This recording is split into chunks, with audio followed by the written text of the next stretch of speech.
Hello my dear students, कैसे हैं आप सब। एक बार फिर से आपके अपने YouTube channel online chemistry with Atal Patidar में मैं अटल पाटीदार आपका बहुत बहुत वेलकम करता हूं। आज के वीडियो में यूनिट 3 इलेक्ट्रोकेमिस्ट्री का एक मोस्ट इम्पॉर्टेंट टॉपिक कोरोजन हम पढ़ने वाले हैं। बहुत ही ज़्यादा इम्पोर्टेंट है, आपकी एनसीईआरटी में भी है और एग्ज़ाम के पॉइंट ऑफ व्यू से भी देखें तो बहुत ही ज़्यादा इम्पोर्टेंट है।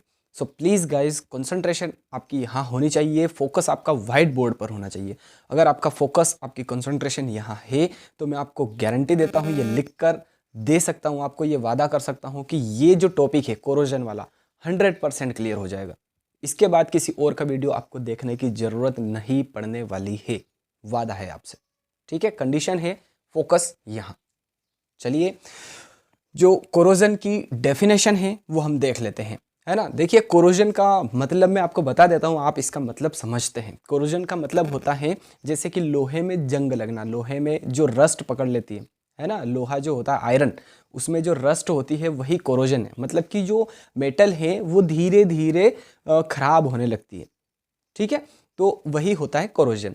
जरूरी नहीं है कि जो आयरन है उसी में कोरोजन हो, कॉपर में भी हो सकता है, ठीक है, एल्यूमिनियम में भी हो सकता है, सिल्वर तक में कोरोजन हो सकता है ना। हमने देखा होगा कि जो चांदी के कड़े या सिल्वर के जो कड़े वगैरह होते हैं, है ना, ज्वेलरीज वगैरह होती हैं, तो उनमें क्या होता है कि ब्लैक ब्लैक कलर की जो परत है, लेयर है, वो बन जाती है। तो ये कोरोजन है एक टाइप का, है ना। लोहे में जंग लगना, ये तो आपने देखा ही है सभी ने, है ना। एल्यूमिनियम में भी होता है। कॉपर के जो बर्तन होते हैं उनको अगर आपने देखा होगा तो उन पे ग्रीन कलर की लेयर बन जाती है। तो ये कॉपर के ऊपर कोरोजन है। तो जरूरी नहीं है कि आयरन में ही कोरोजन हो। ठीक है, चलिए, तो डेफिनेशन क्या लिखा है। Slow eaten up of the metals by air, moisture and chemicals of the atmosphere is known as corrosion of metals. ठीक है, धीरे धीरे slow eaten up of the metals by air, moisture and chemicals of the atmosphere is known as corrosion of metal, है ना। Slow eaten up मतलब कि धीरे धीरे खराब होना। कोई जो मेटल है वो धीरे धीरे खराब होती है। किनके थ्रू होती है? एयर के थ्रू, मॉइस्चर के थ्रू, केमिकल्स के थ्रू। ठीक है, तो एयर में क्या क्या चीजें होती हैं? कार्बन डाइऑक्साइड होती है ना, वाटर वेपर्स होते हैं, ऑक्सीजन होती है ना। तो ये सभी चीजें क्या है? एयर में प्रेजेंट होती है। मॉइस्चर है ना, मॉइस्चर में भी ह्यूमिडिटी मतलब कि मॉइस्चर, नमी, है ना, इसमें भी H2O प्रेजेंट होता है, पानी की थोड़ी सी मात्रा तो होती ही है। केमिकल्स में बहुत सारे कार्बोनेट बनेंगे, सल्फेट बनेंगे, है ना। इसके अलावा और क्या, नाइट्रेट्स बन सकते हैं, ऑक्साइड्स बन सकते हैं। तो केमिकल्स के थ्रू, एयर के थ्रू और मॉइस्चर के थ्रू अगर मेटल की जो सरफेस है उसके ऊपर कोई लेयर फॉर्म हो जाती है डिफरेंट कलर की, तो उसे हम कहते हैं कोरोजन। ठीक है, चलिए, अब इसमें क्या होता है। In this process metals form oxides, carbonates and sulphates on their surface which have different colour. जैसे कि मैंने आपको बताया, है ना, कि जो एल्यूमिनियम है, आयरन है, कॉपर है ना, ये सभी अपने सरफेस के ऊपर कुछ लेयर फॉर्म कर लेती है। इनसे रिएक्ट करके, एयर, मॉइस्चर, केमिकल्स से रिएक्ट करके अपने सरफेस के ऊपर एक लेयर फॉर्म कर लेती है जो डिफरेंट कलर की होती है ना। आयरन के ऊपर जो होता है वो ब्राउन कलर की होती है लेयर, है ना। इसको हम रस्ट कहते हैं और इसका फॉर्मूला क्या होता है? Fe2O3.XH2। x moles of H2O के कॉन्टेक्ट में जब फेरिक हाइड्रोक्साइड आएगा तो रस्ट का फॉर्मेशन होगा। ठीक है, चलिए, अब मेनली हम पढ़ते हैं आयरन में जो रस्ट होती है उसको ही हमें यहाँ पर पढ़ना है। हमारे सिलेबस में रस्टिंग ऑफ आयरन ही है ना। कॉपर में कोरोजन नहीं पढ़ना है हमें, हमारे सिलेबस में नहीं है ना। एल्यूमिनियम में नहीं पढ़ना है, सिल्वर में नहीं पढ़ना है। हमारे सिलेबस में सिर्फ और सिर्फ किस तरह से आयरन में रस्टिंग होती है ये पढ़ना है। ठीक है, तो नेक्स्ट टॉपिक क्या है हमारा? इलेक्ट्रोकेमिकल थ्योरी ऑफ रस्टिंग, या हम कह दें mechanism of rusting, mechanism of corrosion. ठीक है, तो चलिए, इसमें क्या लिखा है? In this process metal form galvanic cell with impurity, है ना। यहाँ पर क्या होता है? जो आयरन होता है, जो मेटल होती है, प्योर मेटल की बात कर रहे हैं, है ना, प्योर आयरन की बात कर रहा है, वो क्या करेंगे? जो इम्प्योरिटीज होती है ना, इम्प्योर जो आयरन होता है वो प्योर आयरन के साथ में कंबाइन होकर के क्या बनाता है? एक गैल्वेनिक सेल बनाता है। गैल्वेनिक सेल का फॉर्मेशन हो जाता है ना। जो गैल्वेनिक सेल में हमें पता है क्या होता है, रेडॉक्स रिएक्शन होती है। तो ये जो मैकेनिज्म है रस्टिंग ऑफ आयरन जो है, इसमें गैल्वेनिक सेल का फॉर्मेशन होता है और रेडॉक्स रिएक्शन होती है, क्योंकि हम इलेक्ट्रोकेमिस्ट्री पढ़ रहे हैं, यहाँ पर सभी चीज़ें रेडॉक्स रिएक्शन के बेस पर ही है, चल रही है। ठीक है, तो in this process metal form galvanic cell with impurities in which metal behave like anode, है ना। जो प्योर मेटल होगा, जो प्योर आयरन होगा, प्योर लोहा होगा, वो क्या किसके तरह बिहेव करेगा, एनोड के जैसे बिहेव करेगा। ठीक है, and impurity acts as cathode of galvanic cell, है ना। जो इम्प्योरिटी होगी वो एज अ कैथोड के रूप में वर्क करेगी, और जो प्योर आयरन है, जो प्योर मेटल है, वो एनोड की तरह बिहेव करेगा। ठीक है, इंपॉर्टेंट बात है, ध्यान रखना, प्योर जो आयरन है वो एनोड, और इम्प्योर आयरन या इम्प्योरिटीज जो है वो एज अ कैथोड के रूप में वर्क करेगी यहाँ पर गैल्वेनिक सेल के लिए। चलिए, in this process oxidation at anode and reduction at cathode takes place. ये हमें पता है, अच्छे से पता है, इस यूनिट का जो फर्स्ट लेक्चर है वहीं से मैं कह रहा हूँ कि जरूरी नहीं है कि एनोड पॉजिटिव हो कैथोड नेगेटिव हो, या कैथोड पॉजिटिव हो एनोड नेगेटिव हो। जहाँ पर ऑक्सीडेशन होता है वो एनोड होगा, जहाँ पर रिडक्शन होता है वो कैथोड होगा। सिंपल सा फंडा है ना। एनोड वो होगा जहाँ पर ऑक्सीडेशन, कैथोड वो होगा जहाँ पर क्या होगा, रिडक्शन होगा। ठीक है, आगे क्या लिखा है, in which metal forms oxide layer on their surface, है ना। इस प्रोसेस में क्या होता है कि जो मेटल होती है वो क्या फॉर्म कर लेती है, ऑक्साइड लेयर फॉर्म कर लेती है उसके सरफेस के ऊपर, है ना। तो रस्टिंग ऑफ आयरन या इलेक्ट्रोकेमिकल थ्योरी ऑफ रस्टिंग में कुछ इंपॉर्टेंट बातें हैं, मैं फिर से आपको रिवाइज करवा देता हूँ, क्योंकि जब हम रिएक्शन देखेंगे इसमें तो बहुत ही काम में आने वाली है ये जो थ्योरी लिखी है ये। ठीक है, क्या है, यहाँ पर गैल्वेनिक सेल का फॉर्मेशन हो जाता है। कैसे होता है, जो प्योर आयरन है वो इम्प्योर आयरन से कंबाइन हो जाता है और गैल्वेनिक सेल का फॉर्मेशन कर लेता है। गैल्वेनिक सेल में जो प्योर आयरन है या जो मेटल है वो बिहेव करेगा एज एन एनोड, एंड जो इम्प्योरिटी है, जो इम्प्योर आयरन है, वो एज अ कैथोड के रूप में वर्क करता है ना। ये बात भी आप याद रखिएगा। फिर इन दिस प्रोसेस ऑक्सीडेशन कहाँ होता है, एनोड पर, और कैथोड पर क्या होता है, रिडक्शन होता है। ये तो पहले से ही आपको आई थिंक पता होगा। ठीक है, अब यहाँ पर जो मेटल है वो अपनी सरफेस के ऊपर क्या कर लेगी, एक लेयर फॉर्म कर लेगी, और वो लेयर किसकी होगी, ऑक्साइड की होगी। ठीक है, समझ गए आप इतना अच्छे से। चलिए, अब एक बात मुझे आप बताइए कि जैसे कि 10th में या 9th में, मुझे याद नहीं आ रहा है, एक प्रैक्टिकल हुआ करता था। एक टेस्ट ट्यूब के अंदर हम पानी डाल देते थे, और उस पानी के अंदर एक नेल, है ना, एक लोहे की नेल होती थी, आयरन की नेल होती थी, कील होती थी, कील, है ना। और इसको हम पूरी तरह से सील पैक कर देते थे, बंद कर देते थे, है ना। इसको पूरे को पानी से भर दिया, और इसके अंदर एक लोहे की नेल रख दी, और इसको सील पैक कर दिया। अब आप बताइए कि ये यहाँ पर जो लोहे की नेल है ना, आयरन की जो नेल है, कील है, ये कोरोजन, इसके ऊपर कोरोजन होगा क्या, इसके ऊपर जंग लगेगी क्या, रस्ट लगेगी क्या, नहीं लगेगी। क्यों नहीं लगेगी, क्योंकि जो एयर है वो इसको नहीं मिल पा रही है, वाटर है यहाँ पर, मैं आपकी बात से सहमत हूँ, एग्री हूँ पूरी तरह से, बट यहाँ पर एयर इसको नहीं मिल पा रही है, इसलिए यहाँ पर जो ये आयरन की नेल है इसके ऊपर रस्ट नहीं लगेगी। ठीक है, तो यहाँ पर वाटर तो है बट एयर नहीं मिल पा रही है, इसलिए ये जो लोहे की कील है, जो आयरन की नेल है, ये कोरोजन से इफेक्ट नहीं होगी।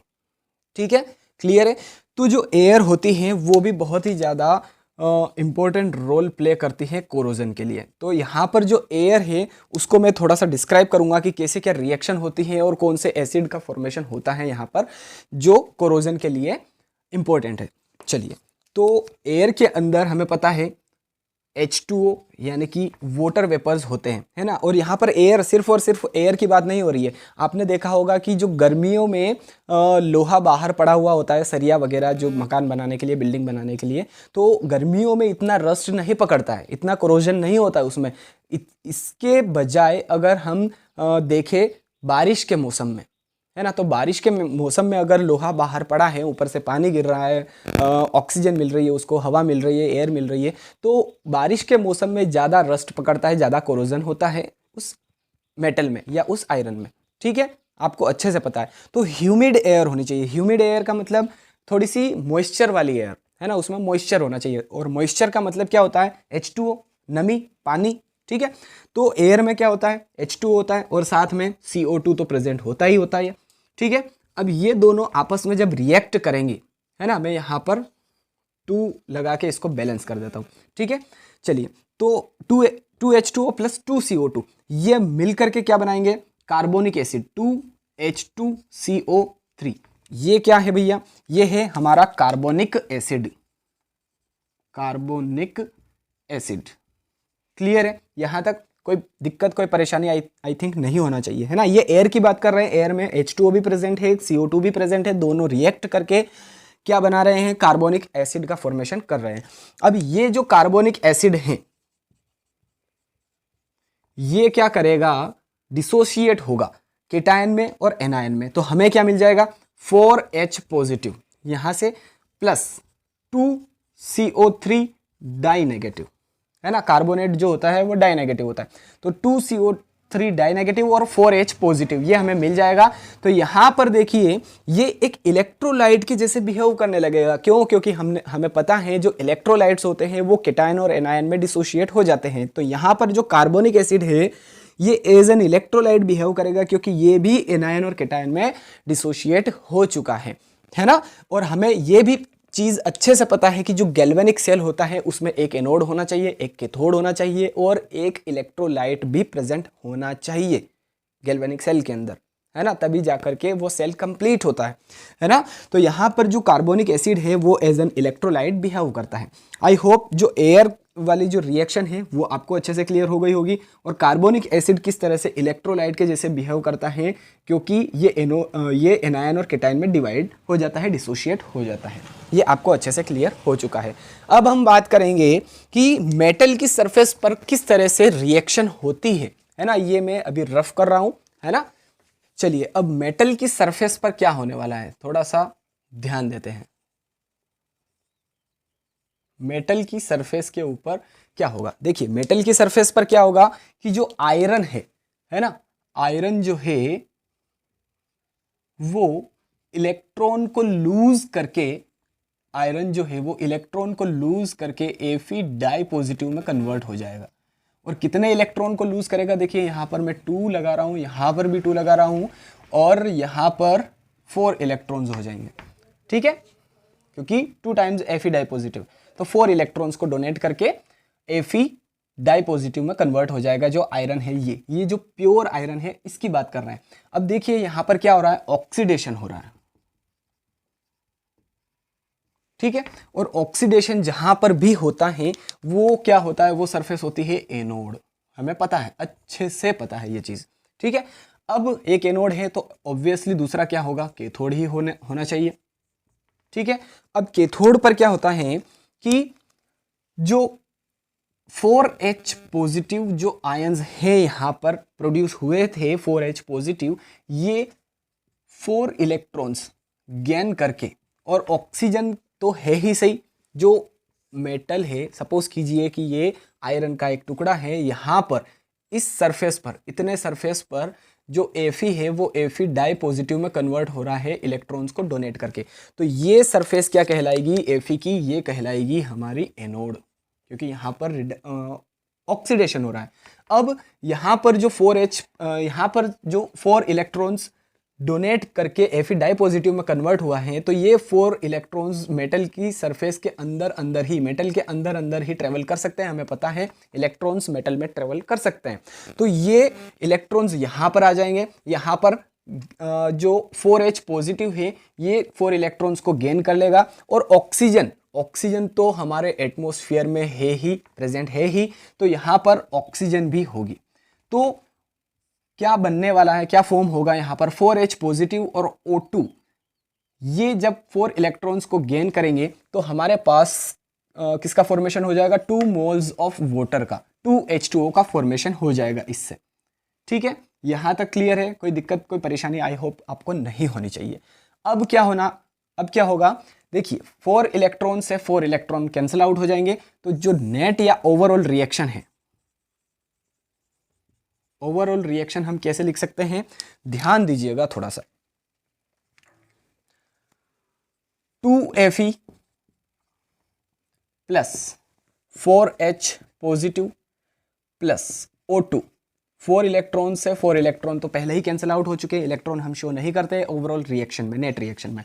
ठीक है, चलिए अब क्या होने वाला है, 2Fe di positive plus 2H2O, ये हो जाएगी हमारी ओवरऑल रिएक्शन या नेट रिएक्शन, है ना। कुछ नहीं करा है हमने, जो एनोड और कैथोड पर रिएक्शन हो रही है, पहले एरो के इधर वाला पार्ट हमने लिखा है, इलेक्ट्रॉन्स को नहीं लिखा है। 2Fe plus 4H positive plus O2 gives 2Fe di positive plus 2H2O।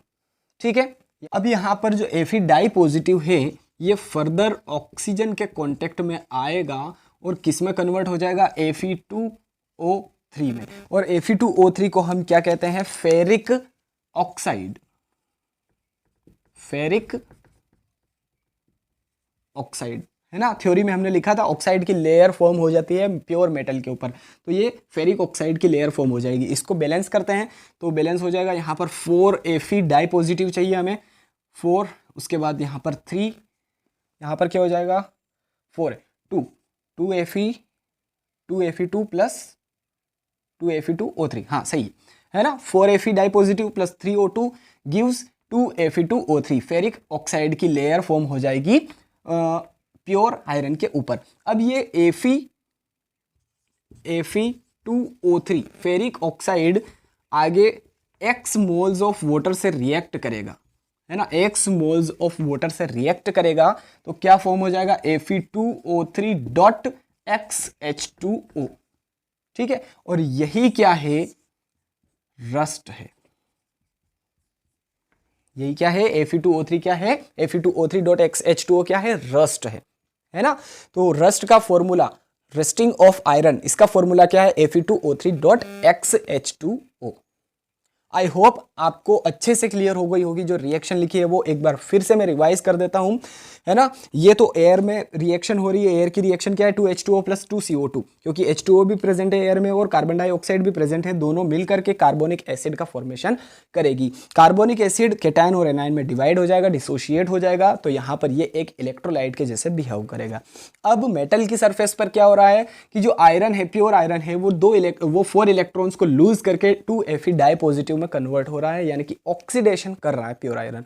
तो ऑक्सीडेशन जहां पर भी होता है वो एनोड होता है, इसके अलावा दूसरा इलेक्ट्रोड कोई और होता नहीं है कैथोड के अलावा, तो यहां पर हो जाएगा कैथोड। कैथोड में जो 4H पॉजिटिव है, ये 4 इलेक्ट्रॉन्स जो Fe ने लूज किए थे, ये 4 इलेक्ट्रॉन्स को गेन करके, और ऑक्सीजन तो प्रेजेंट है ही हमारे एटमॉस्फेयर में, ये दोनों जब कांटेक्ट में आएंगे तो 2H2O, 2 मोल्स ऑफ वाटर का फॉर्मेशन हो जाएगा। ओवरऑल रिएक्शन हमने लिखी है LHS और RHS, एरो के इधर और एरो के उधर, इलेक्ट्रॉन्स को शो नहीं किया है ना। ओवरऑल रिएक्शन आई होप आपको आती है लिखना, ठीक है, बस वही लिखा है, एनोड और कैथोड से ही ओवरऑल रिएक्शन हमने लिखी है। अब यहाँ पर जो Fe डाई पॉजिटिव है, ये फर्दर ऑक्सीजन के कांटेक्ट में आएगा और Fe2O3 यानी कि फेरिक ऑक्साइड का जो लेयर है वो फॉर्मेशन हो जाएगी जो प्योर मेटल है या प्योर आयरन है उसके ऊपर, उसकी सरफेस के ऊपर, है ना। अब Fe2O3 ये फिर से X मोल्स ऑफ वाटर के कांटेक्ट में आकर के रस्ट का फॉर्मेशन कर लेगा, और जिसका फॉर्मूला है Fe2O3.XH2O। ठीक है, तो आई होप मेरी मेहनत आपको अच्छी लगी होगी, वीडियो अच्छा लगा होगा, पसंद आया होगा। वीडियो अच्छा लगा है तो प्लीज़ लाइक किए बिना जाना नहीं है, अपने सभी फ्रेंड्स को शेयर करना है, और पहली बार चैनल पर आकर वीडियो देख रहे हैं तो प्लीज़ गाइस चैनल को सब्सक्राइब जरूर कर लीजिए, क्योंकि इसी वे में आपको बहुत ही इजी वे में यहाँ पर क्वेश्चंस के आंसर मिलेंगे, आप अच्छे से समझेंगे उनको। ठीक है, चलिए गाइस मिलते हैं अब नेक्स्ट वीडियो में। Till then thank you so much, जय हिंद।